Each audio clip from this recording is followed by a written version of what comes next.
Hi hello నమస్తే welcome back to my channel. ఈరోజు వీడియోలో రాగి సంగటి ఎలా తయారు చేయాలో చూద్దాము. ఈజీ ప్రాసెస్లో. ఇది ఆంధ్ర స్టైల్ రాగి సంగటి అనమాట.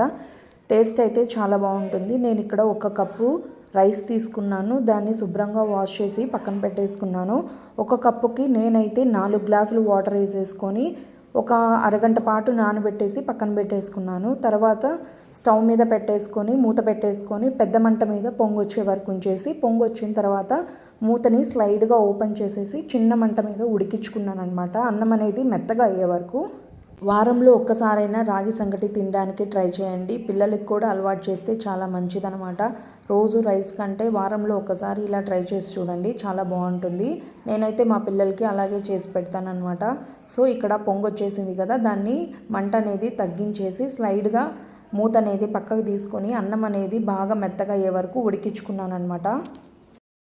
అన్నం అనేది ఇక్కడ బాగా మెత్తగా ఉడికిపోయింది. ఇందులో సాల్ట్ యాడ్ చేసేసి, నేను ఇక్కడ 1 కప్పు రైస్ తీసుకున్నాను కాబట్టి 2 కప్పుల రాగి పిండిని తీసుకొని సైడ్గా వేసుకోవాలన్నమాట. సైడ్గా వేసుకున్న తర్వాత చిన్న మంట మీద సిమ్లో అనమాట, సిమ్లో మూత పెట్టేసి ఒక 5 మినిట్స్ పాటు వదిలేసుకోవాలి. తర్వాత దించేసుకొని దీన్ని బాగా తెడ్డుతో మిక్స్ చేయాలన్నమాట. మీ దగ్గర అది లేకపోతే గెరిటితో అయినా చక్కగా మిక్స్ చేసేసుకోవాలి.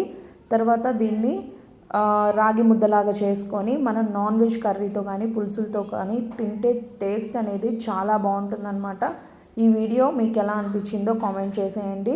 ఒకసారి నా ఛానల్లోకి వెళ్ళి విజిట్ చేయండి. మీకు కనుక నచ్చితేనే సబ్స్క్రైబ్ చేసుకోండి. ఇప్పటికీ రాగి సంగటి ఎవరైనా వారానికి ఒకసారి తింటున్నారా? తినే వాళ్ళు ఎవరైనా ఉంటే కామెంట్ చేసేయండి.